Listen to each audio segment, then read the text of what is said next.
All right, and we're live.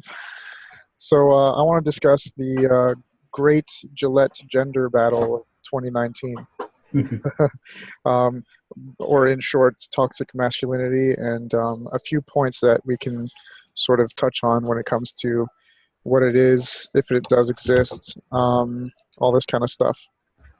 Particularly, one of the points that I'd like to get started on is definitely how toxic masculinity is something that, as an idea, contributes to the infantilism of society.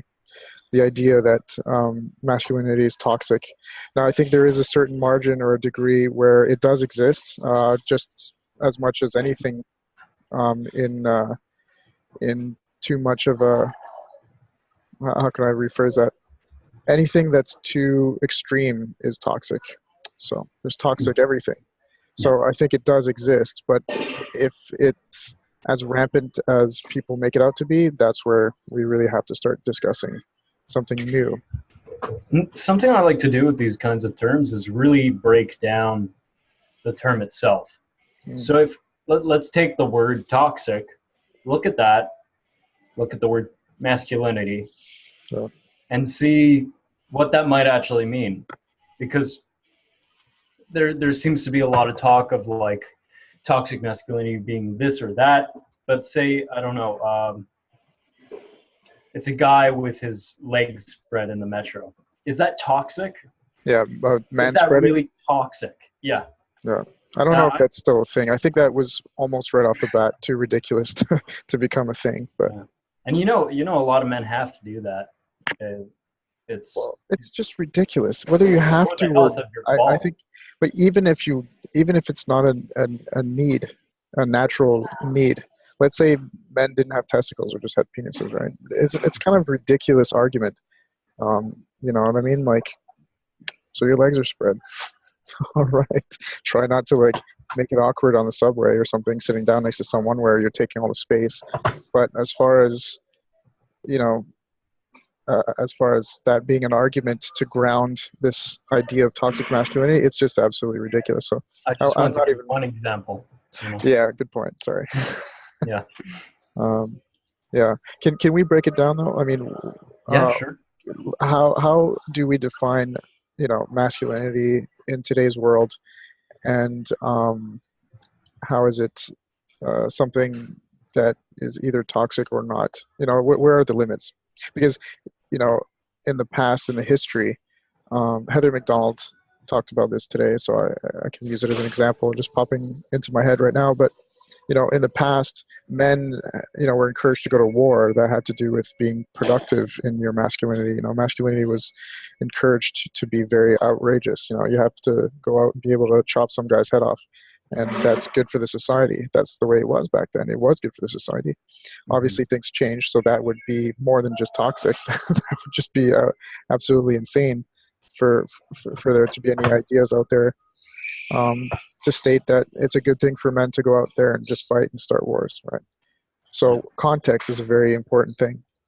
It's funny how much people talk about toxic masculinity, but how little there is in terms of the anti-war movement nowadays. Yeah, well, it blows my mind.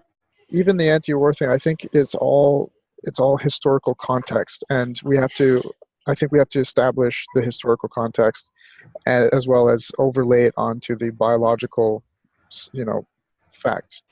Right. So I think, can you start with the biological facts about what is it that makes masculinity natural? Well, I mean, there is a bit of a debate about that, but it seems fairly clear that, well, the simple fact that evolution invested more into women to be able to create children means that the fact that men don't have that ability increases the amount of energy that can be put into other faculties, such as strength. One fact is that on average, men have 40% more upper body strength. That's a simple fact. I mean, at the root of it, I could get into all of the psychological, neurological, physiological differences, but it's a higher production of testosterone, which I think it's you've hit the nail on the head there. You could name physiological, neurological, biological differences, blah blah blah, There are all the plenty. logical differences, but Yeah, people don't care. It seems to be something that isn't valid anymore. The science is discredited. It's just seen as a social construct, it and doesn't fit the so narrative anymore. yeah, no matter how much basis you give scientific basis for masculinity as a natural occurrence, that all gets thrown out, you know, as being social construct. So I Yeah. think the real issue isn't about having to prove through science that masculinity is a natural thing. I think it's just we have to attack the issue that people don't even want to get to the science. They're just going by ideologies, right? Yep. It's That's true. my word against yours. Well, I think at the root of it is, I mean, the media for 30, 40, 50 years has been pushing a certain perspective. And the idea alone that the media is wrong or it's lying or it has an agenda of some kind that can be so utterly wrong Mhm. takes a massive shift in a lot of people's worldviews that they don't want to deal with. The idea that they're a large part of the system that they are reliant on doesn't give a fuck about them. Actually telling them the truth and uh, looking like wanting to give them the best possible life, Yeah, informing them properly. Because the media has been telling us for a very, very long time. And it's, trust me, if there was this patriarchy, well, then they sure aren't in Hollywood. They sure aren't in Facebook or Google or CNN, because you can look back in advertisements, men have been portrayed as idiots for a long time. Like the lazy husband who is no good, and the wife like pesters him about getting some work done, and he's just lazy after a long day of work with his beer in front of the TV. How much have we seen that? yeah, and so okay. So I think we're kind of already being way too abstract, and we're just But I'm not going. talking about the But narrative here. yeah, but Is it's an interesting thing that you just pointed out because when we talk about toxic, what are we talking about here? Aggressiveness or stupidity, or do you know what I mean? Because you're starting to see all these things come together. You have the narrative that men are incredibly dumb, and like Bill Maher says, the woman is brilliant and ethereal, and she's just, you know, just all around perfect, and she's kind of training her husband, right, to be a man. So toxic masculinity seems to have shifted from one thing to the other, or maybe they're both, like a sort of cognitive dissonance of society, that they're sort of both synonymous. They're both kind of there at the same time. Men are not only stupid and kind of dim-witted, but they're also aggressive and inconsiderate also and obnoxious. Yeah, exactly. yeah, So yeah, competitive, like uselessly competitive, yeah, so I think, well, there's a few things at hand here. I mean, like unempathetic. That's a big one. Unempathetic, unempathetic, apathetic. yeah. So like it's like the values have shifted in society based on, like I said, historical context, biology, history, all this kind of stuff. It would seem that after the rise of fascism in the 20th century, values definitely shifted towards liberalism and a lot more peace and kind of feminine values, if you will, right? Now, I could obviously be told, well, what do you mean feminine values, whatever, right? Like you're just doing the opposite. But I think we have to not try to convince people that, yes, certain feminine attributes and certain masculine attributes have advantages and disadvantages. One of the attributes of femininity is more of like a empathy and peaceful, and Make some good mothers. Not to say exactly. that they are doomed to motherhood, as a lot of the No, feminists would jump on, but yeah, and what's strange is because at the same time you have this sort of like gender identity, sexual revolution, where people are saying, well, masculinity and femininity coexist in one person, and they just sort of they're fluid, and so on the one hand they're saying that, which is the truth to some degree, but the same but then they'll go and negate one of the two. They're going to say, well, the masculinity is just, it's all around bad, right? Like at what point is masculinity a good thing? Because like I said in that Gillette commercial, The dude is just, he sees a good looking woman walking down the street. He goes to run after her. He doesn't even whistle or catcall or anything, which I'm against. But he goes to turn back because he finds her beautiful, right? And then his bro stops him. He's like, "Oh, not cool." So what should he have done then? Should he have just pretended that he didn't see her, and then later on, at a pajama party, just sort of hang with his buddies and talk about the gorgeous girl that he saw, like a 14-year-old, girl with a crush?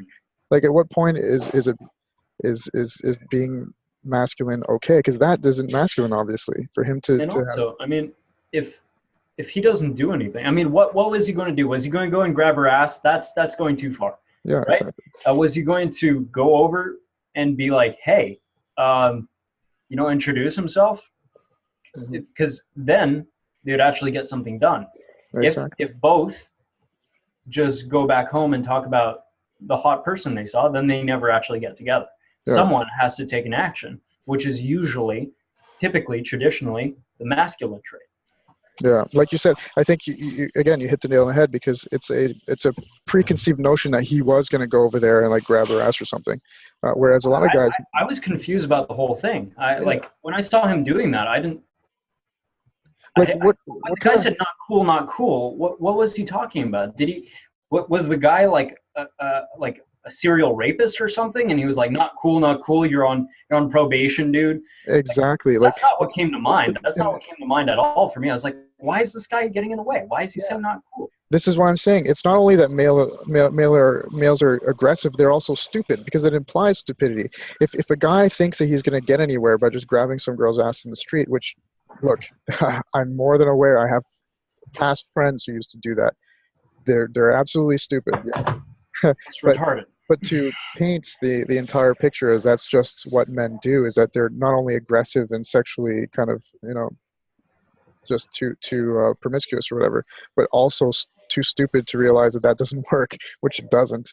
Like I said, I think that commercial really encapsulates the negativity between the sexes, and I think it's, to be honest, the gender wars. It's just, I thought we were over this, but because of let's face it, because of the transgender movement, this is all sort of coming back and hitting us in the face, right? Mm-hmm. That's like, it comes in waves. Yeah, it comes in waves. But so I think we should do what the feminists did, and not necessarily focus on what's bad about men. Like, even though we have a lot of things we have to fix, you got high suicide rate, and big dropout rate in universities, and all this kind of stuff for men and boys, and all this stuff. Well, we're the ones who we do the enormous majority of dangerous labor. Yeah, the list goes on and on, right? We're the ones who will get murdered the most. Yeah, abuse, as well as in terms of parental rights and that kind of stuff. But ultimately, what I love about the feminist movement is that they had understood that it's not about fighting for your team and getting what you need for you, for your team, and it's not about fighting against the other team. It's about addressing the issues between two sects of society that need to come to an agreement. Well, the men's movement's been trying to do this for a while, but they're getting a lot of hate. And of course, what I mean is the traditional feminism, not whatever it's become.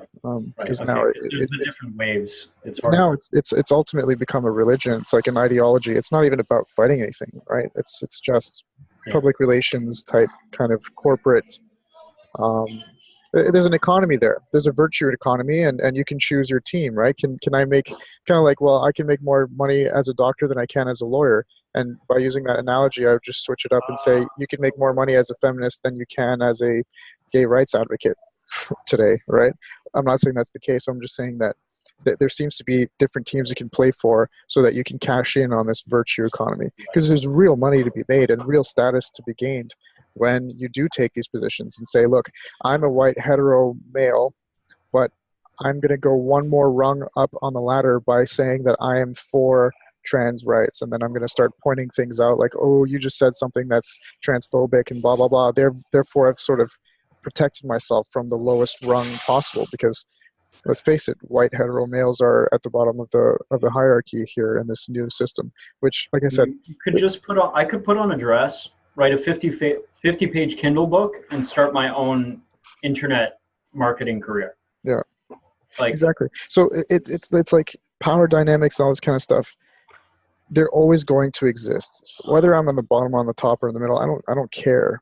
The issue is trying to make people understand that power dynamics do exist, and there are things that can be done about the inequalities that they create. But this isn't the answer. They're just choosing the same answers that the people they're fighting against have chosen in the past. Kind of like Antifa, right? Just a small example. How are we going to defeat fascism? With fascism. Because what's part of fascism? Well, it's usually violence. You use, absolute kind of evolutionary biology kind of mentality to justify, hey, we're will to power. yeah, it's kind of like it's the way of the world. The power, the strong conquer the weak. So you use that ideology to dominate and forcibly get what you want to get. And so Antifa goes against that and says, oh yeah, well, we're going to do the same thing. It's But whoever, it's contradiction, right? Like we're gonna be violent. It's whoever's willing to be violent. It's not whoever is right. Yeah, exactly. Ultimately. So it seems like there's this recalibration of everything that we need to do, right? Mm-hmm. Because people, it started out great. Like I said, I was on the left before, and I was totally proud to be a liberal, and I am still liberal. I'm incredibly liberal, and even like when it comes to economics, I'm a socialist still. But I definitely want to dissociate from leftism altogether, because it's taken on this whole new thing. Mm-hmm. So I think centrism is the new thing. Is the not just the new thing, the necessary thing. We need to get back in the center. But we're just sort of encapsulating all these other ideas that are relevant here. But to get back to the toxic masculinity, I'm curious about its link to veganism necessarily, because this is your topic, right? What is it about the values that have changed and the practices that we've adopted that makes us change our views as to what it is to be masculine? Because one of the things that has been associated with masculinity is eating meat, right? Yeah. So again, on the vegan front, it seems to be this sort of chastising kind of hammer on the head tool to use veganism against people who eat meat, because obviously who eats meat typically more, men or women? Who knows what the stats are? Doesn't matter. The point is men are associated with meat. Yes. So we exactly. get bonked on the head for that as well. It's funny. There's I shared with you the APA. What was it? The American Psychology Association. They're starting to treat toxic masculinity as an actual disorder with drugs, and it's associated with drinking more, smoking more, and eating more meat and eating less vegetables. I was associated with risky behaviors. That's crazy. I can't get over that. That's just funny to me. But all right. So yeah, what exactly are you aiming at? Well, I want to know: is there any basis for it? Is it true that first off, does nutrition affect your masculinity or femininity? Well, I mean, at a very fundamental level, cholesterol is the building block to sexual hormones, including testosterone. And what we see time and time and time again, and I've been following the vegan movement since I was 14, so just over 10 years now. And I mean, there's all of these gurus who are opting out now, all of these big time YouTubers who've been at it for 4, 5, 6 years. But what we see often is women losing their periods, right? Men having a much, much harder time building muscle long term. Mm-hmm. So they lose a lot of their androgen sensitivity, meaning their male hormone receptors. Mm. I mean, it's higher estrogen. It's So, there's more. For example, copper, for example, is much higher in plant foods, and it's more of an estrogenic effect. It needs to be balanced out by zinc, which you can find. Anyways, I could go through all the little details, but okay, but see, there's that a was great. lot. Yeah, That's a great factual thing to point out and say, look, see, this is how it works. yeah. That nutrition does have a direct impact on these kinds of things. And it's Um, not just men's health; it's women too. It's you need a lot of these nutrients. Like, for example, women get anemia like crazy, and you need heme iron that you can pretty much only get from red meat yeah. for that. And fertility is based off of cholesterol, is based off of saturated fats. You eventually these vegans, I bet they can't even fucking get wet anymore, let alone have a healthy baby. Mm, that's interesting. I recently spoke to a philosopher, and he's a great Wittgenstein advocate, and well, he made me see that typically I don't what I when it comes to linguistics, obviously it's important to define what the goal is, and then like overall, and then also clarify your definition. So we haven't really done that so far. First Right. off, I think it's important to point out that um, my goal isn't to fight, because I'm not like a social justice warrior. I'm not taking up the side of white men and blah blah blah. Let's go and virtue Mm. signal for our end. I really don't care about this. I think what I care about is this sort of like smokescreen of abstraction. It's just this political polarization of different ideas and different things just being slung back and forth, and it prevents us from really having real discussions about things and solutions that are very necessary to move forward without having to get into all these debates as to what's toxic, what's not toxic, blah blah blah. You know what I mean? Is it racist to say this? Is it racist to say that? Like all these things are such a big waste of time. Like if we can just return to the basic consensus, which we have to ground through objectivity, and how do we do that? Science, right? That's the only thing we can really, and logic. We can only agree on those things fundamentally speaking from the ground up, but we've negated that foundation, and so I want to bring back whatever argument we talk about. I want to quell them and bring them back to the foundations of logic and say, look, I don't want to fight for one side or another. I want for both sides to try to figure out a solution, because while everybody's sort of looking this way, talking about whether the Gillette commercial is controversial or not, whether they're right or wrong for having done that. You know, there's very few people looking the other way and saying, well, look, first off, what's the truth? Is there a problem between men and women? No, nobody asked that question. Like, wait, we're talking about gender wars and gender problems here between men and women, and yet we haven't even really observed the facts as to if there is any or not. Because I can tell you this. Well, some people are convinced that there is a Of huge course, issue, but there are, but I mean, first off, how pronounced are those problems? yeah. How prominent are they? We need to deal with that first, and then we have to deal with, well, what are the solutions to those? And those solutions are definitely not, controversial, shitty commercials and people having debates and fighting for one side or the other, right? Mhm. Um, Now, I think there is a degree at which one side is wrong and one side is right to some degree, but there's nuances, obviously. I mean, obviously, I think there wouldn't be such an uproar from the male side of society over all this stuff if we didn't feel like we were being a little bit trampled on, in our own backyards. Because it's like, it's one thing to tell me that it's toxic masculinity to catcall women and all this kind of stuff. I think it is. It's like, yeah, because we're encroaching on the other gender in society and making them uncomfortable and It's all this not kind of stuff. constructive either. Exactly. But I then think the it moment that should you be tell me clear that, why catcalling, for example, is not great.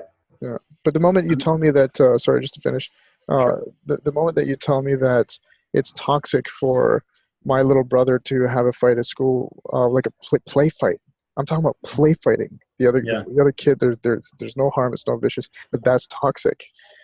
And and instead of being so physically aggressive, you should try doing activities that are more inclined towards peace, like, I don't know, playing with Barbie dolls, or I don't know, Well, whatever. that's what they've been trying to do in the school system for decades, and boys are having a harder and harder time. Yeah, That's another thing that we see that's a difference between men and women is children learn a little bit differently. yeah, exactly. Girls are more good at focused on simple tasks in front of them. Men want to they learn by using their hands and actually experiencing it more.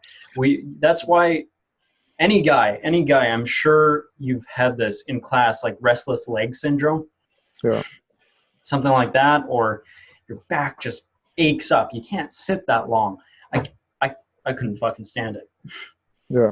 But anyway, I think that's pretty clear now, right? Like we're trying to quell the arguments and try to go towards solutions. So that's the objective overall.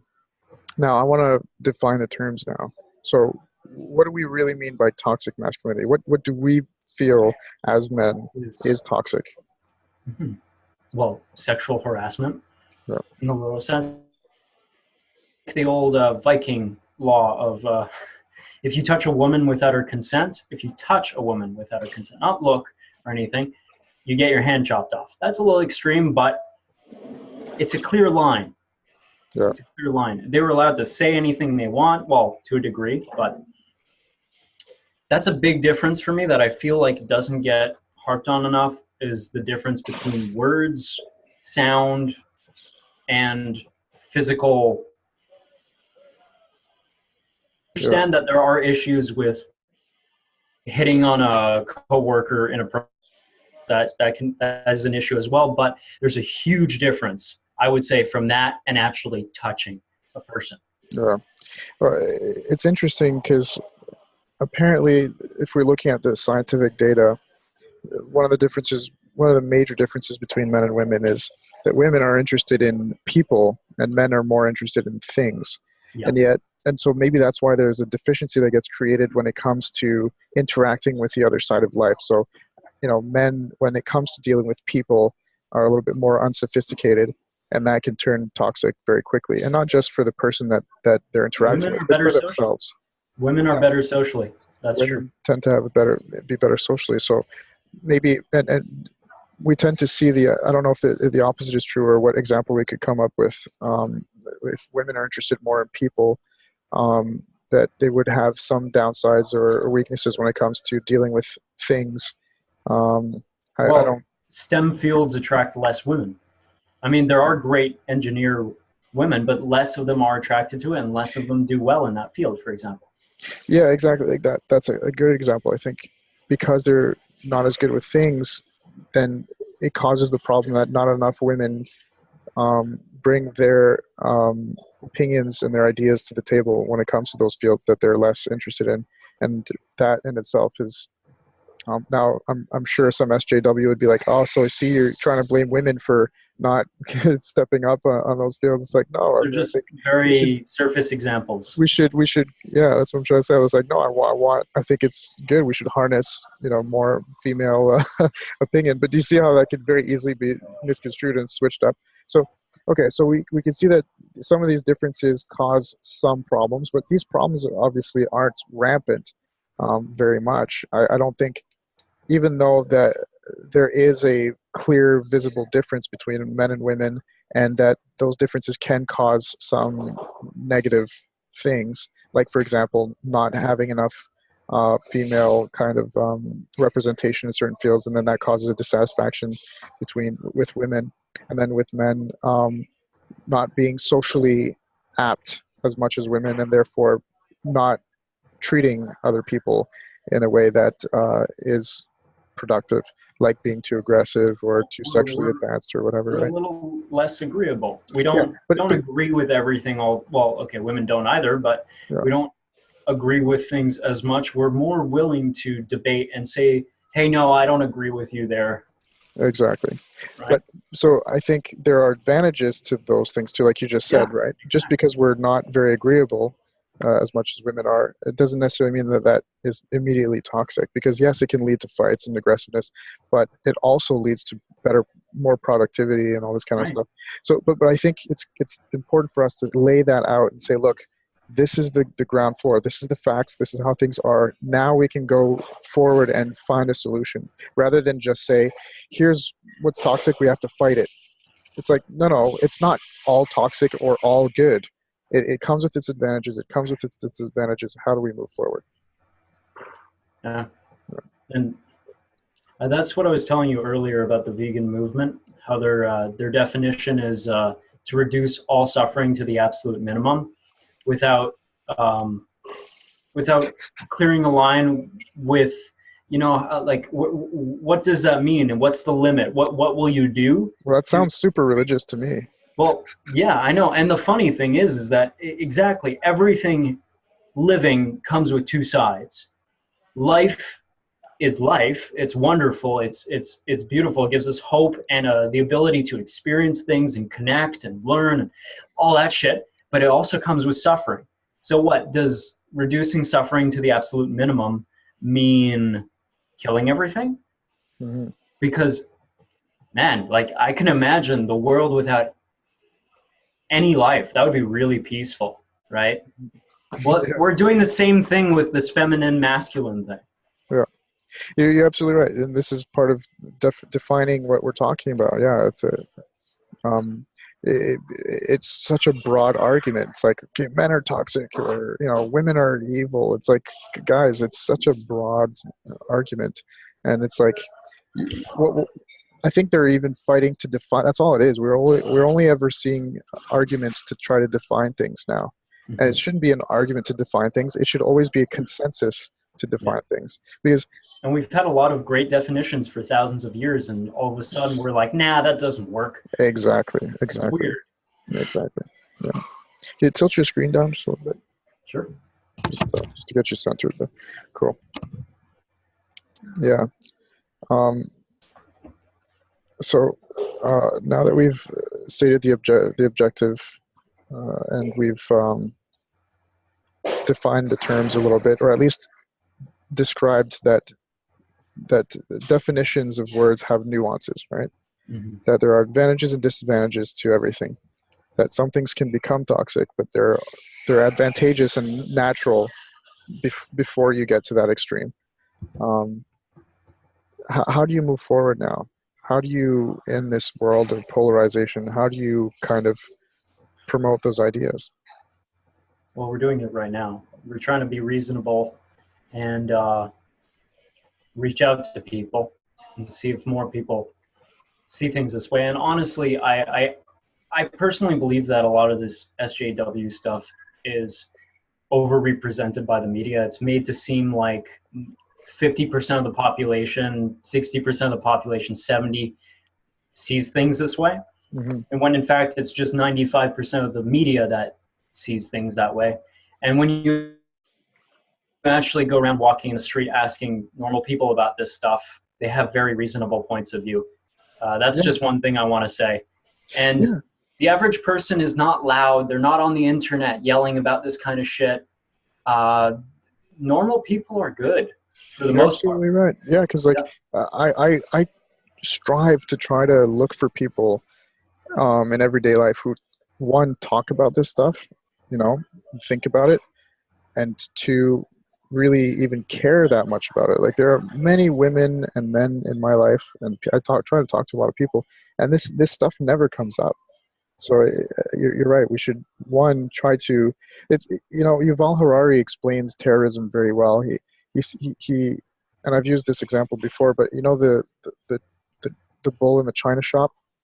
It's kind of like the media is almost like the fly that buzzes around in the ear of the bull, because the fly on its own can't tip over any of the cups in the china shop.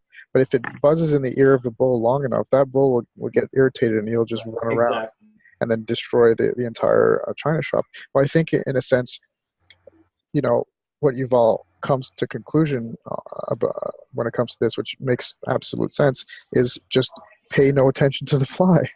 Like, smack it out of your ear and that's it. Like, pay no attention. Because so maybe we shouldn't even be talking about this all that much. Maybe it'll blow. Well, I think it is. I think it's important to make people realize that it is a fly. Yeah, exactly. Like I said, what I mean by talking about it, or that we shouldn't, is not that we shouldn't be talking about what we're talking about right now, but we shouldn't be talking about the differences between what is toxic, what isn't toxic. You know, is there femininity that's bad or good? It's like that's what we shouldn't be talking about, because we've figured that out by now. We've definitely figured that out. There are still problems to figure out though, and that's what we have to focus on. And it's like everybody's just focusing on, you know, instead of, for example, focusing on, let's say, the women who still have very real issues in this world, like in Somalia or Kenya, Yeah. you know, where there's like genital mutilation and stuff going on. It's like, no, let's talk about how women are oppressed when it comes to the wage gap. It's like, no, it's an earnings gap. You know, it's like it's like, no, we shouldn't even have that argument of trying to convince women that there's no wage gap, because that just doesn't, it's not productive towards real female needs right now, which is those who are like even in our own country, like I keep bringing things back to this example, but you've got Jewish girls who aren't taught, you know, the same as Jewish boys in those communities. They're undereducated. Yeah. That's fucking a crisis. We should be looking at it, right? So it's about picking the arguments very carefully as well. Well, I mean, I like these kinds of conversations when we talk about the superficial stuff, but I mean, most of the time I research what is really at the root of these kinds of things. And yeah, I agree with you. You have to focus. Like, for example, in the States, literally no one talks about, well, I don't see much discourse in terms of like Jordan Peterson or like CNN talking about anymore. There's hardly ever any talk about that. But then sorry, I cut off there for a second. About war in the Middle East. Oh, yeah. Right? But then they talk about bringing immigrants in, but why are the immigrants coming over in the first place? Is because you're waging a war. And if you're talking about toxic masculinity, why not protest the fucking war? That is creating the reason for all of these immigrants to want to move over to your country in the first place. Beautiful. That is the best example. Okay, can I reiterate that? Toxic masculinity is exactly what you see when it's manifested in these senseless wars. There are a lot of wars that aren't senseless, but a lot of these wars, to the degree that they happen, are absolutely caused by toxic masculinity. That is toxic masculinity. And then of course it causes the debates of like why immigrants are rushing in, like you said, and then we're starting to talk about that stuff, and we're all just confused, because ultimately speaking, they keep dealing with the symptoms. Exactly. If we weren't going to war, causing a massive influx of immigrants and all this kind of stuff, what would you actually be focusing on? What's happening here at home? Like, for example, I went to not New Mexico. Well, I went there too, but last summer I went to I passed through Utah, and have you seen how many people still, and how many communities still exist in places like Utah, where you have women who live in these completely closed off, gated societies where they have to be like fourth wife to some asshole. Yeah. You know, and there's this whole incestuous problem, and it's like, guys, you want to talk about toxic masculinity? Talk about that. This fucking polygamist kind of stuff going on in your own country. Like, that's toxic. That's real fucking bad toxic masculinity. I mean, a great example is... But no. Let's just attack any guy who hits on a chick once in a while, because that makes a lot more sense. Well, that's the thing. That's what I keep saying, is that if you want to divide and conquer a civilization, what better groups are there to divide than first the races? Tell them all that everyone's racist, and the genders. When everyone's in strife and paranoia, think is in the day-to-day life, then they're not actually realizing that most of the small group of people running massive corporations that are taking the wars that are causing a lot of the problems. They're the ones producing the shit food that's causing a lot of the diseases, lying to you in the media, creating a lot of the lies and the confusion in the first place. it's very obvious for me. The reason why toxic masculinity is getting harped on the most is because masculinity represents independence, courage, and the willingness to speak out. Not to say that women can't do that. Of course they can. No, But they do it all the time, yeah. yeah, no, and that's great. But Yeah, what I'm but saying, I think, but can I just, this is very important. Like Mhm. I think you're making the same mistake that everybody makes, including me. What's that? Well, you said like masculinity means that you stand up, it means all these different virtues, right? And then Mhm. by symmetry of identity, you get the sensation that that means you're saying that women don't stand up and speak out and all this kind of shit. And it's like, no, we're not talking about No, no, men no. and women. We're talking about masculinity and Yes. femininity. Those are the nuances that we have to bring back to light. It's like how, like it's like, again, the But wait, postmodernists were right in that sense. There's nuance. There's femininity that exists in every man, and there's masculinity that exists in every woman. You want to achieve a balance if you want to be a healthy human being. and So you we're not have to talking about choose why. you have to choose what? You have to choose what to lean on from moment to moment. What it Exactly. changes, Exactly. and on average, men are better at being masculine. Women are better at being feminine on Yeah. average. There are outliers, and there are different times. At times, some men will be far more feminine than the average woman. That's all I'm saying. But what I'm saying ultimately is a war on the traits that masculinity at the heart are, while only focusing on the negative, is simply a way to get rid of people who are likely to stand up against so-called authority figures. Yeah. I mean, if you That's over what it is. feminize the society, you pacify them a little bit Yeah. more. Therefore, they can be controlled easier. That seems to be something that guys like Putin understand very well. I mean, like, what's more, well, not more, but what is a decent injection of femininity into society? Religion, right? So you're starting to see Putin bring back the religious sort of Russian Orthodoxy type religion back into it because it pacifies people. I mean, religion is all about peace and cooperation and what we. I'm not saying it's all bad, but Well, no, it's a it good can be thing, but used. again, that would be toxic femininity, right? I mean, Hmm. to some degree, if you're too agreeable, if you're too axed on cooperation and peace, you're actually causing problems.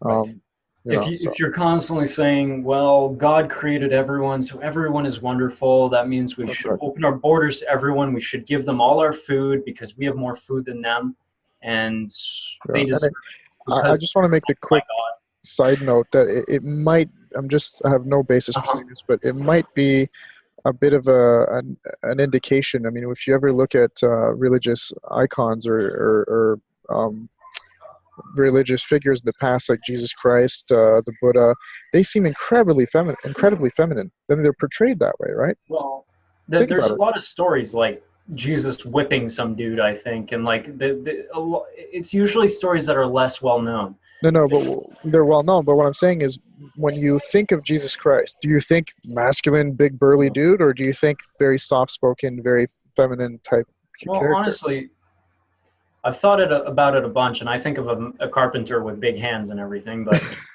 Yeah, but come on, what do most people I get it. probably? I get it. I get it. He's portrayed. Look at any He photo of wears a Jesus Christ. dress, man.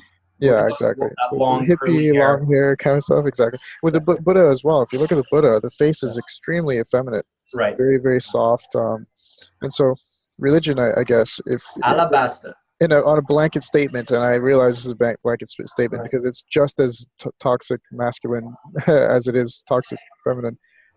It's just toxic in general. Mansplaining, man. You're Yeah, mansplaining. exactly. But I think religion is another indicator of toxic both masculine and femininity. Hmm. Um, Right. it's a huge indicator because on the one hand you have this sort of like peaceful God who's very effeminate and very peaceful and all this kind of stuff. But then you also have these just insane dark sides to these same gods who And that's the thing. If you don't see both kill people. sides of every side, if you don't, because there's the masculine and the feminine. Those are two sides of a coin. But then on either the feminine or the masculine, they both have two sides as well. And then, but each side of both has two sides as well. You can go on forever. There's an advantage and a disadvantage to every Sure. advantage and disadvantage. Yeah. But what I'm saying is that if you're not aware of the fact that it's like that, then if, for example, you end up being too masculine, you repress the feminine, what you're going to see is Psychological problems. you're going to see all kinds of shit come up. I Oh mean, yeah.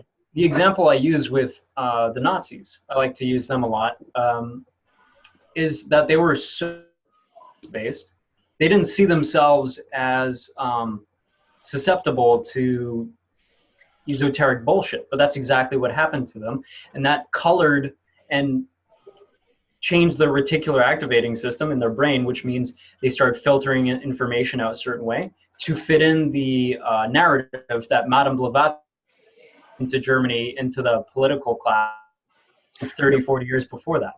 You're breaking it up a little bit there, but just to resume, so you're saying that the Nazis are very science-based, but then they, due to their ideology, they had to color that science by being selective with the facts so that they could support the narrative that there's an Aryan race and that they are superior, and that would be due to Madame Blavatsky's. Okay, I just wanted to say that because I think you've broken up a little bit. But harping on too much of objectivity, and that's something that our culture does to a degree too. It's like science, science, science, science, not realizing that science is created by humans who have subjective experiences that are highly, highly susceptible to bias and narratives and points of view and social environment. And if you harp on too much of the objectivity, you lose the awareness of the story that's leading our lives. And then it ends up affecting what information you actually take in. And often people cherry pick and cut corners when things stop fitting their narrative a little bit. And so could you characterize that as being toxic masculinity? Because I see that as being very toxic. If you're going to be less empathetic, you're going to say cold, hard facts. And then you're going to start realizing, well, cold, hard facts means you're giving up all feminine empathy, all sort of storytelling, everything that has to do with what's nurturing. So that to me is a great example of toxic masculinity, right? What the Nazis did. But I wanna point something else out that you've given me like idea. If you look back at the polytheists, especially those who believed in male and female sort of as a sacrament, right? They would have these kind of rituals where someone's having sex in a sort of symbolic way, in the middle of a circle of people with hoods and shit, like that kind of stuff. It's so strange that in the past, now I don't have much historical knowledge about this stuff, if it's true, if it's not true, but it seems to me that the feminine and masculine, or the duality of everything, like Taoism seems to be a proponent of, right? Yin and yang, all this kind of stuff. It's such an innovative and important idea in our history, and the people who are taking that idea to its logical conclusion are really trying to push for it, which is people who fight for the transgender rights and this kind of stuff, or gender fluidity anyway. As much as they're fighting for it, it's just this ironic kind of, let's just say, very ironic and sad kind of I don't even know if they take themselves that seriously deep down. Here's the thing, is that they're trying to they're trying to support this fluidity between masculinity and femininity, and yet they don't understand what is feminine, what is masculine. They actually try to negate those terms altogether. No, it's just fashion statements. It's just contradictory. I'm kind of confused. Do you know what I mean? I'm just a bit confused because ultimately we do want a balance between masculine and feminine. But this isn't about balance. This is about fluidity. It's a different thing, I think. It's just because think about it. Balance is fluid in a sense, but it's not rigid, right? Like I as a man have to be feminine, or nurture my feminine side and talk to my mother once in a while and express my emotions, not just be a cold hard man, because then I develop psychological problems otherwise, right? Emotional problems. And you know what? I think that most humans are like that. Most humans do that naturally. Yeah, but if I'm a mama's boy all my life and I don't go out there and pull myself up by my bootstraps, I'm never going to be strong. I'll always be weak. And that's bad for my life in many, many different ways that I should not really even mention because it's kind of logical. Um, so balance there. And so there's a fluidity. It's like, well, when I feel the need to express something, I should express it, which we could characterize as being a feminine thing. And when I feel the need to, What can be or masculine? when I feel weak, I should be strong, right? I should strengthen myself, and we could characterize that as being masculine. And see, that to me represents a better balance, regardless of my gender fluidity or my gender state. Because there are men who are a little bit less masculine and others who are more. You got alpha male, beta males, or whatever. But we don't characterize those things as, and we don't infinitesimally divide the different categories of what level of masculine and feminine do you have in your own brain, or it doesn't make sense at that point. It's a To me, waste of time. that fluidity isn't fluidity at all, because fluid in what? It's just absolute chaos. There's no definite. You're trying, at some point you have to negate the definition of masculine and feminine, just be like, well, you're gender fluid. It's like, well, what does that mean? What does that mean at all, right? So Yeah. Yeah, no, I agree. It's what do I have to spend? Do I have to every day decide? Well, minute to minute decide. Hey, I'm a woman now. Now I'm a man. Blah blah blah. It's a fucking waste of time. I'll act feminine if I feel like acting feminine. I'll act masculine. I mean, I won't even. It's not even how I feel. It's just I I guess I do act more feminine sometimes, and I like yeah, in a well, you don't think about conversation. it, I'll listen more but than you talk shouldn't. more sometimes. Yeah, like you shouldn't have to think about it. I don't think about it ever. Yeah, you shouldn't have to think about it. Whereas, and as much as they're fighting for that, they're like, oh, we shouldn't have to define ourselves as man or woman. It's like, great, Well, we were never asking you to.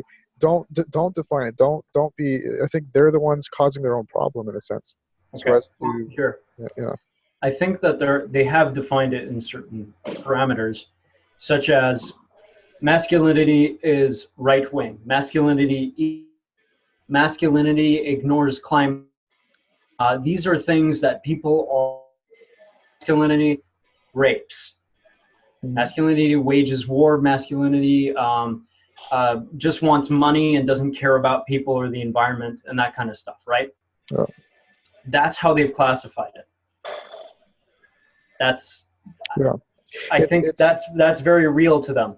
it's kind of funny because they undermine their own cause. I've never understood how people don't see that. Like when it came out that gay marriage was going to be a thing. I was never for gay marriage under the church because you're undermining your own cause. Like I was for gay marriage in terms of civil union and the whole the rights of all that kind of stuff. But because they were trying to force an institution whose very foundations, you know, were that gay men and women can't get married under the church, under the eyes of God. Why would you want to go and get that right?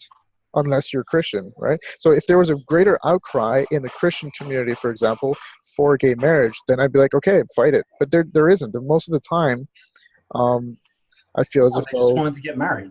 yeah, like I have a cousin who's lesbian and she's married. She still believes in God, but that's a very small minority, right? A lot of and arguably, yes, a lot of gay people leave the church because they lose their faith because of it.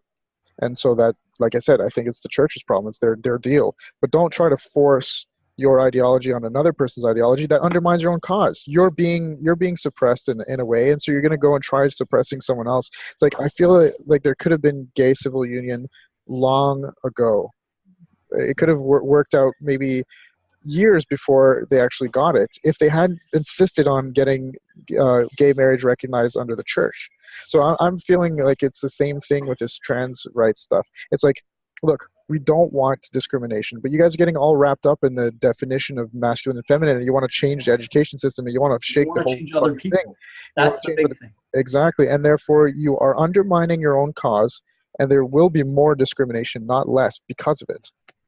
Well, it's I always come back to the example of what's going on in the health world because I really do feel that that's central in many ways to everything else. But the vegans with all of their fucking articles talking about why do people hate vegans. Like that's a common article, and then there's a long article about defending the vegan. Well, you know what? You know why they hate vegans? It's because they're fucking annoying, and they actually are. They actually do push their shit on other people. I know some vegans. I have some. One of my best friends is a vegan, actually. Well, I think she's vegetarian, but she was vegan for a while, and I made fun of her. She makes fun of me for my diet. It's fine. She doesn't push it on me or anything. But the vast majority of vegans, and it's the reason why people get annoyed at them, is because consistently the majority of them push their shit and use this superiority morality shit. It's not a made up concept. It's true. And it's the same thing with this SJW shit. It's the same thing. And sure, they can excuse it with the idea that, oh, well, they're doing the virtuous thing. They have to be annoying to protect the animals and all that kind of shit. No. You're imposing a worldview on other people's freedom, telling them you know what's better for them than they do. How do you know that? You watched Earthlings and Cowspiracy? Is that it? Yeah. So suddenly you know everything? See, that's real toxic masculinity. It's funny because I didn't go into this discussion. Well, that's the repressed form of toxic masculinity that's coming out of these people. Yeah, I just didn't expect us to start pointing out the real toxic masculinity. It's kind of interesting. I think anybody listening to this at first would think, oh, these guys are just gonna fight for male rights type shit. It's like, no, we're actually talking about the real toxic masculinity here. It's kind of interesting. Yeah. We're supporting again, it's a clarification of you know what, about fighting. Fuck toxic masculinity, but first figure what the fuck it is. Exactly. Like, nobody wants anything toxic ever, right? And so, like, I think this discussion is a great example as to how to properly talk about issues and really figure them out, not just debate the terms. That's all it is now. It's just debating definitions and shit. Right. Was it toxic? Was it not toxic? Well, what about this? Well, what about that? It's like, guys, let's settle on a definition and then move forward. Yeah. So that was brilliant. That's absolutely brilliant. Because it's like you said, it's such a repressed masculinity. It's like, oh, you have to be nice, you have to be empathetic, you got to save the animals, you got to save the animals. Therefore, I'm going to force that shit down your throat. There's the ideology, right? It's like that's crazy to me. That's toxic. Yeah. No, that's the funny thing. It's like, chill out, man. Chill out. Fuck's sake. Like, fucking. What are you chill the fuck out, or I'm going to cut your head off if you don't. You're screaming in my face to chill out. Yeah. What the fuck am I supposed to do? Yeah. I'm going to punch back sooner or later. I don't want to. Yeah. I'm going to let you scream for a while. But that's if you start spitting on me and shit, I'm going to slap you in your fucking face. Yeah. I don't know, man. That's just wild. Ironic. And it's funny because these people, as I said, the majority of people don't worry about this kind of shit. They don't think about these kinds of things. They're actually, like the viewership of people like CNN and stuff is so low, but they pump up their numbers and stuff. They say that they have more and all that kind of stuff. They make it seem like they have the entire country watching them and shit. I'm not just talking about CNN. I'm talking about all the news channels, Fox too. But thing is, most of these people don't even take these people seriously. The SJWs, the loud types and shit like that. But as soon as they start legislating things, as soon as they start putting in laws, limiting people's ability to live normal lives and somewhat free lives, then the fucking giants come out, like Jordan Peterson. That's what happened here in Canada. You tried making a law against hate speech. You unleashed a fucking giant into the world, ruining your shit. And there are millions more where that came from. Exactly. Like I there said, are real smart people out there. Undermining your cause, man. That's just the way Exactly. It's always about undermining your own cause, and people don't see that very crucial for some reason, difficult aspect of any argument is to argue for the wrong nuance. They don't define the actual debate. They fight about the definitions, and when instead they should fight for a specific nuance. So, Mm-hmm. you know, um, it's just, I think, more difficult to fight this sort of toxic femininity, because that, let's segue into that now, because everything that we're talking about that's true toxic masculinity, not this other bullshit whether a guy hits on a girl or not kind of shit, but the real toxic masculinity, all that stuff has to be dealt with. It absolutely has to be dealt with. But Yeah, I how want is to it give one great example. Sure, go ahead. Well, simply the fact that we've been so passive in terms of actually on a mass scale, knowing what's going on in our countries, what's going on the large level, who's paying who, which corporations are paying what politicians, what companies are owned by which other companies and which families and all that kind of shit, which banks. Yeah. We've been so passive about that. Most people have not talked about that. We've been passive about that, about structures and corporations, because the left, they care about they don't care about institutions. Sorry, the left focuses, when it comes to social issues, they focus on the individual. They don't focus on the structure. Right. They're like against the structure, and at the same time, collectivism attacking individualism. Exactly. Yeah. So the toxic femininity here, although there are very real toxic masculine sort of aspects of our societies nowadays that we have to address, like we've been talking about so far, well, those things can't be addressed because of the toxic femininity at play, which is an overemphasis on the individual's sort of like toxicity as too male, I guess. Instagram culture, social media culture, vanity. Exactly. So the over-feminization, the infantilization, which is the first point that I wanted to debate at the beginning, but we got sidetracked. We are being infantilized and feminized to the point where we're being so passive on the real toxic masculinity. That's the problem. It's like we have to deal with both. We have to deal with the toxic femininity and masculinity. We have to reach better balance. It's not about which one do you have to deal with first or all this kind of stuff. It's about achieving balance between the two, which we, I'm sad to say, are way far off of. We're not even close to achieving balance right now. So first thing is bringing awareness to it.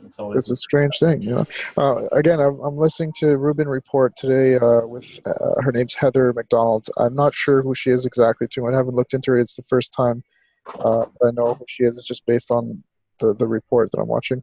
So I never thought about it this way, but it's very clear to me now that, it's the problem with the left is that they, on the one hand, attack institutions, but they think that the problem is institutions at the same time. As much as they support government and institutions and academics, they also blame those institutions for everything, when there isn't necessarily a problem with the institutions. There's a problem with people individually. Whereas the right does the opposite, right? The right supports the institutions, but they want less of them. They say, there's no problem with the institutions. There's a problem with people. Yeah, so it's a bit of a weird thing. I don't know exactly, but do you know what I mean? It's kind of like... Yeah. Well, the one thing that I find really weird is that neither side is addressing the major corporations that are running everything, or the banks. Neither are talking about that. Well, I mean, to some degree. I mean, what's his name? There's this guy. He's brilliant. He's like the... Michael Eric Dyson? Yeah. He had a debate with Jordan Peterson, and there were two other guys there. Yeah, at the Monk debate. He's this. Yeah. I've never seen such a radical leftist before. Like he's like the poster boy for radical leftist. An angry old white man. Exactly. So the opposite of that guy, I forget his name. I'll get him for you in a second. Okay. He's a conservative. He's black. Like I said, he's the exact opposite. But he's conservative, and he's I just got to show you. He's on the Rubin Report, and he describes what's going on with the black community in the States and the politics and all this stuff. He spouts some real fucking truths, man, and you got to listen to this guy. Anyway, um, he brings up a few points as well as to the left versus the right that I think would clarify a lot more as to how toxicity of masculine and feminine attributes are, operationally relevant here to the politics. Mm-hmm. So I'm going to put a link to the Heather McDonald. So I think she wrote a book called The Delusion of Diversity. And that's what she talked about on the Rubin Report, as well as this other guy too, who's here. Let me see. Rubin Report, black conservative. His name is Larry Elder. Haven't heard of him. He's gonna blow your mind. He's gonna blow it away. It's crazy. He really blows away a lot of the stereotypes as to, what is left, what is right, and what is true black sort of. He untangles this whole mess as to whether the Democrats are the ones who are truly for the black man or not. There's a woman, I think she might even be Canadian, a black woman who does the same thing that's really popular nowadays. I always keep thinking that Candace Owens is Canadian. Candace Owens, yeah. Is that who you're talking about? I don't know if she's Canadian. No, I might be wrong about that, but yeah, I'm just saying it sounds like her. Yeah, she's there's a lot of black people, men and women, who are dealing with these social issues, mm-hmm. and they just haven't really touched the feminine masculine debate yet. But it would be interesting to listen to their opinions as to the gender wars and all this kind of stuff, because they just focus on the politics so far, right? And their own social class. Like, Larry Elder really fights for black rights and necessarily, I think this kind of guy deals with the problem. Mm-hmm. He's like, there's no bullshit with him. There's no blacks are this and whites are that. It's just, here are the facts. Here's what we need to do to conquer them, and I can do that better with the conservative ideals. Mm-hmm. You know what I mean? But it would be great to get a guy like Larry Elder or Candace Owens to comment on this sort of gender war kind of phenomenon that we're dealing with right now, right? How do they apply to the politics? Mm-hmm. Well, I don't know, because these people are professionals in their field, Yeah. We like to tackle the philosophy behind every topic. They're talking about actually the topic itself. So I wouldn't expect too much from them until they've done some real research. But yeah, I mean, it still could be interesting for sure. Yeah, no, absolutely. So I think we should also look into this this pacification of society, because that's what it is, right? I mean, if we teach our children that you have to be very docile and kind of meek, and teach our men to be that way, our young men, and all this kind of stuff, and discourage any kind of masculinity whatsoever, you're going to pacify the entire country or the entire culture. One point I want to bring up. Sorry, I'll let you finish. But yeah, well, I just wanted to segue into what happens when you over pacify and feminize a society while you infantilize them. So that's not to say that's not to say that I'm stating, like, people could very easily infer that what I mean is that to be feminine is to be childlike. That's not what I'm saying. What I'm saying is to be over feminized leads to infantilism. To be toxically feminine. Yeah, just like being overly masculine leads you to be a complete ass and a complete tyrant. You know what I mean? So it's like you've got this weird kind of you turn into a monster if you're over masculine, and you turn into a child if you're over feminine. Mm-hmm. It's strange. And we should look at that dynamic. But what was the point you wanted to bring up? Oh, well, simply that we've known for decades now that men's testosterone and semen count is going down and has gone down enormously. Do we really need to reduce the masculinity even more? It kind of seems like a very, very strong push on many levels at that point. Yeah, right? well, I think it's a natural occurrence due to the development of our society so far. There's a lot less need for fertility. Obviously, we're 7 billion now, so it's a natural. I think it's not a conscious thing that we're doing things that drives the fertility down. I think it's the overall patterns I of think it's a lot of things. I Just mean, yeah, but the pattern of society becoming more and more stable and more kind of, humanity is changing. The fertility is naturally going to go down. Um, but is that necessarily a good thing? Exactly. It's another well, issue, whether you that's a can good or overdo bad it, thing. Yeah, you can overdo it. Yeah. and it comes Um, with a lot of other issues. Like men have well, here's the they, thing. they Here's the don't thing. deal as well with estrogen, for Exactly. example. But no, but So we get here's the more. But here's the thing. I say these things and then I move on, but I shouldn't. We should talk about the nuance. So Mhm. why would it be a good thing for fertility to go down? Well, there's massive overpopulation, right? But why would it be a bad thing for fertility to go down? Just because you're very fertile and you have a high sperm count and high testosterone, it doesn't mean that contributes necessarily to overpopulation. You No, know, what would be bad about not having a high sperm count and all this stuff is that when you do have children, you're not having the best possible right. child. The insemination of the egg, if you have a lower sperm count, makes it so that there's less, so less sperm, less possibility for the best one to get through, right? Hmm. Right.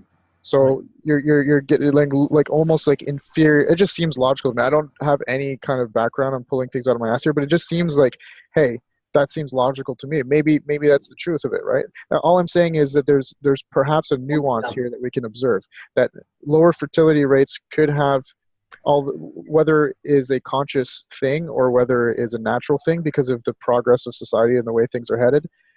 There are some negatives and some positives, I'm sure. One of them could be that you have Well, lower overall fertility health and is you have directly correlated with fertility. uh, Overall health is directly correlated with fertility, especially your nervous system. The well, there you go. semen, the semen is very, very close to your spinal fluid, which is your main nervous system channel. It's extremely important. If we have less fertile people, that means we have dumber, weaker people who will get senile earlier. And yeah, There I you mean, go. There you go. So it literally it's one or the over-feminization. other. So the Hmm? over-feminization of society directly leads to a weaker human system overall in the society, Yeah. right? So, and like I said, over-feminization, because then you could Yes. say the opposite of over-masculine. It's crazy how much we have to keep saying these things. It's Yeah, exactly. yeah. Because I'm in public right now too. So at any point, if someone comes in out of context, and they hear me saying something like that, they could like I don't know, call CBC and I'll have a camera in my face. Which it's happened to be here at Starbucks before. This very one, I've had a CBC guy come up. Doesn't surprise me, man. The Uh, kind of shit that happens. Like, I was at a grocery store not long ago, and I get a headache if I eat quinoa. I mean, I haven't eaten quinoa in years, but so I was with a friend, and I said something, and then I said, "Fuck quinoa," and some lady in the aisle hit me, some skinny little bitch, and started screaming at me about how nutritious quinoa was and how it was such a great source of protein, vegan protein. that's crazy. I'm never going to forget that. What, she hit you on the head or something? But, No, well, I like mean, on like your arm? in the back, like back of my shoulder, but like didn't Like hurt at all or anything. But that is assault. yeah, I'm not gonna press charges or anything. I yeah. just laughed in her face, but But with like a newspaper or what? I don't know. I The smack. Anyway, that's a good point. So I want to move on to the point that I was trying to make at the very beginning. So that was a good thing to bring up. yeah. But like I said, the we need to segue into the toxic femininity, which would be, like I said, I think it leads to an infantilism, which is what I've been dealing with for several years now. And it just it's so frustrating because I will be talking to young men and even women. Like I want like I don't want to date meek women, but that's all that I seem to see, and I don't see very many strong, independent in my circles. And I have a Okay. Well, and the ones that are usually screaming about SJW shit. exactly like I don't want this radical, crazy, non-feminine butch girl either. But what I would like is to see more strong, confident, independent women, because that's what I want to Women date. own their femininity. They're proud of their femininity, and that Yeah. gives them a different kind of strength. Yeah. So when I say I here, I mean I as a representative of what men should, in my opinion, want and desire. And so That's what I want too. yeah. So I think I don't think, and it works the other way around as well. What kind of woman wants a guy who's extremely effeminate and won't, you know what I mean, just stand up for her or stand up for himself? Just a meek kind of like over feminized guy. See, nobody wants too much of anything. They want a well-rounded person, a well-balanced person, Yeah. right? So, but that's just talking about relationships and the desire between men and women. But again, what I've been dealing with that I'm trying to put my finger on here is this infantilism, and I see men and women being both infantilized. I see that they are treated like children because that's what over femininity does, right? Because it's a very nurturing quality. You're trying to treat people a little bit more as if they were a child rather than an adult. That's, again, blanket statement. There's nuances, but for sake of convenience, that's just the outcome.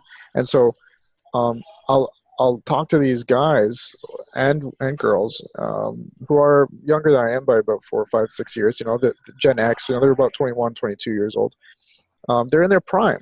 They're right there in their prime, and I don't see any ambition there.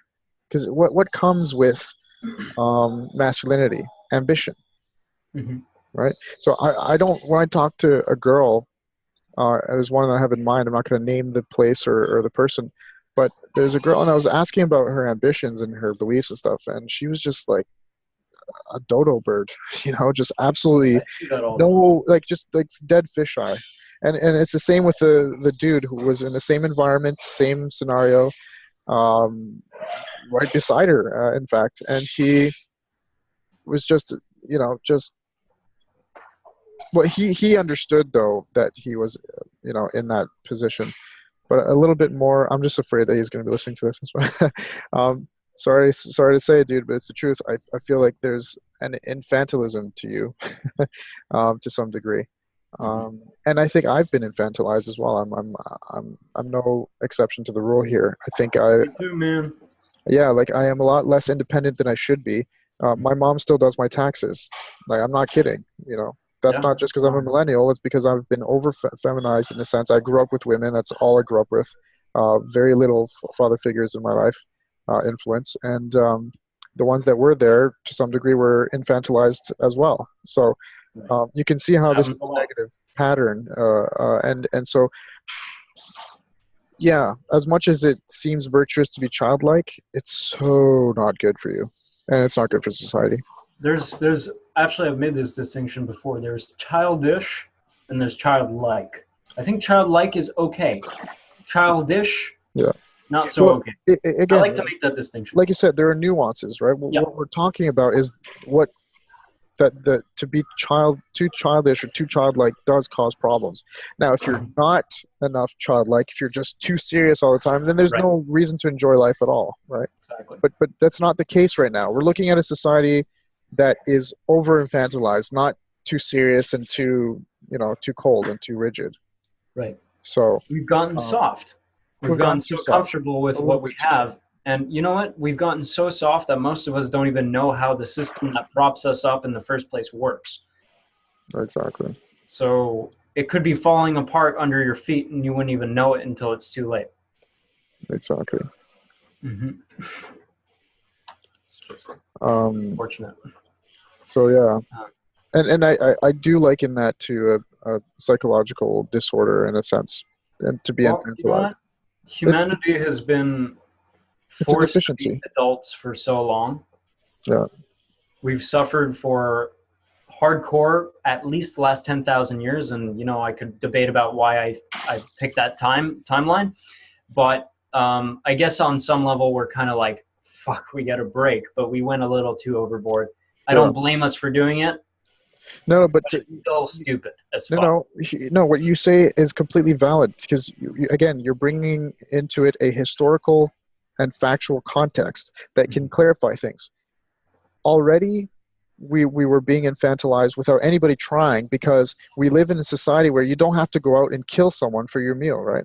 To Right. survive, you just have everything, there as if you are a child. You can go out and eat food. You can, do whatever you want without any fear for your life. No survival skills needed. You just We had the press. biggest break in history. Exactly. So already this infantilism is a byproduct, non-desirable byproduct of the progress in technological advancement, right? And all this sort of like progress of, in general, just economics and everything. Just we're doing really well as a human species, at least those who benefit from all these advances, right? And this is why, if me as a North American man go down to, let's say, sub-Saharan Africa, I'm going to look, even if I was amongst the most masculine men in my society, I look like a goddamn like shaved tail Louis, right? If I go down there, they'll be like, "What? You don't even know how to start a fire? What the hell's wrong with you?" Like, do you know what I mean? So Wait, do you actually not know how to start a fire? I do actually, Okay, but good. I'm just saying, like in general, there's a lot of things that I we would still love you, by the way, if you. yeah, I hope so. There's a lot of things that we as men don't have likability because we don't need to have likability. So it turns us a little bit more into infants. Whereas now we have to deal with the fact that people are trying to push this agenda as well. They're saying we should be more, effeminate and childlike. Well, here's one thing that Because was all, brought up. all for the sake of this virtue economy, right? But people think that, okay, well, now that you can't really gain any leverage or have that much use in society if you have survival skills and all this kind of stuff. Well, how else am I going to get ahead in my status? If it's not making money or doing whatever it is, then how do I gain status? Victimhood, effeminization, infantilism, all this is, like I said, the virtue economy that's being created that pushes this agenda a little bit more beyond the very fact that it's a natural process anyway. We have no choice to be infantilized in this kind of society. Yeah, So that's just the point exactly. I want to resume. And it's something that we desperately need to become more aware of if we want to do anything about it before some major crisis, right? Yeah, We want to well, avoid some major crisis. I don't know what kind of outcomes are possible when it comes to this stuff, like what the conclusion is, but I can tell you it's not good. I mean, I when is could come up with a lot of ideas, but yeah. what? Yeah, we could project into the future. Why not? What do you think would happen in the future? Well, people would get weaker and weaker, more and more incapable of making critical decisions and thinking for themselves, which is a big part of it. And they would be more and more easily controlled by certain whoever has more power and more decision making power at that moment until, well, we just destroy the earth because we can't think for ourselves. I mean, it's basic to me. I could go into like how that affects the agricultural field and then the how, I mean our the healthcare system and the political sphere. I mean, but you get the overall idea. I do, It's, yeah, yeah. yeah, I don't even know why I completely skipped my mind. You're absolutely right. There's, we're not going to see this in the future. We're already seeing it now. yeah, To be infantilized is to be told what to think, which takes away your critical thinking skills. And this is what we're trying to fight ultimately, right? It's another thing that we've sort of specified now and talked about that causes this deficiency in critical thought in this right. society is this very idea of toxic femininity, and and as that as being a roadblock to fix toxic masculinity as well. So Exactly. it's just we need better balance. It's not about one being better than the other. It's just balance, man. By the way, I just wanted to. Isn't this funny? Look at this. I think we're What's that? starting to win the war, dude. Starbucks is selling beef jerky Yeah, now. veganism They say that they make up like 6 to 10% of the population, but then again, 98 vegans give up after. So they're, but even though vegan, we consumption in Sorry, history. you're breaking up like crazy. You're Okay. gonna have to just give me a second here, and Sure. you're gonna have to reiterate what you just said. All I'm saying is the population of vegans is at a thin, but we're growing in meat consumption, and not meat consumption, but raised meat consumption. Local family, it's You're still breaking up like crazy, dude. fuck. Maybe we'll Maybe we be should. fast. What? What? It's working. No, it's still not working. God damn it. Oh, now it's starting to work. God, listen to your prayer. Can I fuck now? Yeah, try it. Are you fucking with me? No, I'm not. I'm not fucking with you. I'm serious. Now it's good. Fuck up. No, now it's not. Okay. Shit.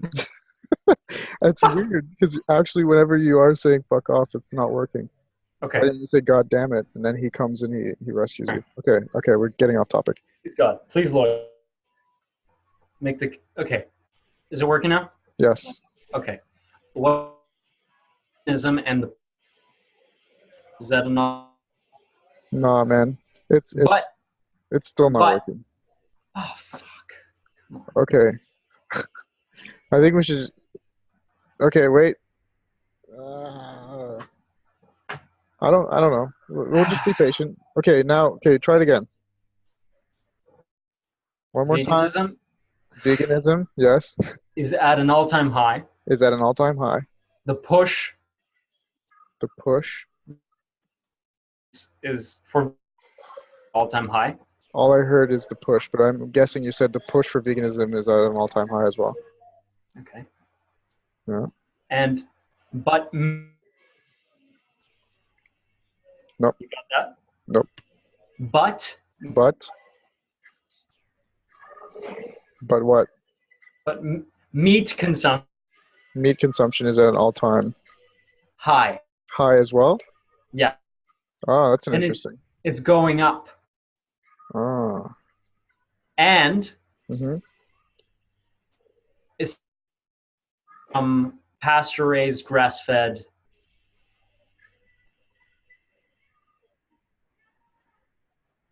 What's pasture raised and grass fed?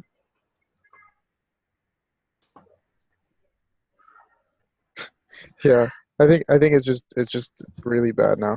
Um, I just closed a couple apps. Um, but no, we're good now. We're good. Yeah.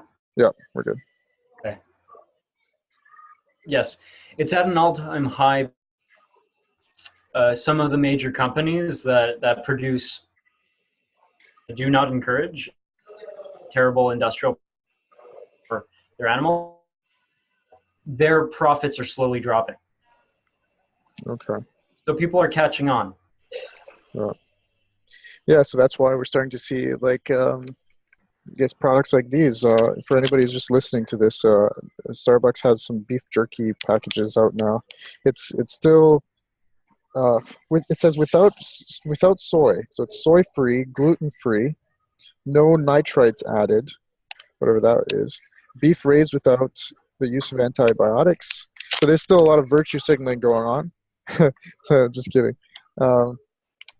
It's actually good. We don't want shitty meats pumped full of antibiotics and stuff.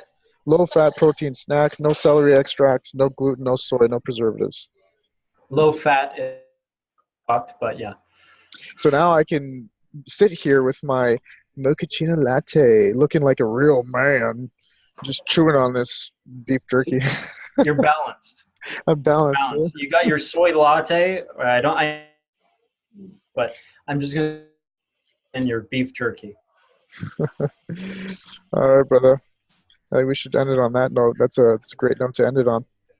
Cool. I hope anybody listening has some stuff to retort or add to the conversation. Please That'd be do. great. Please do. All right, guys. Peace.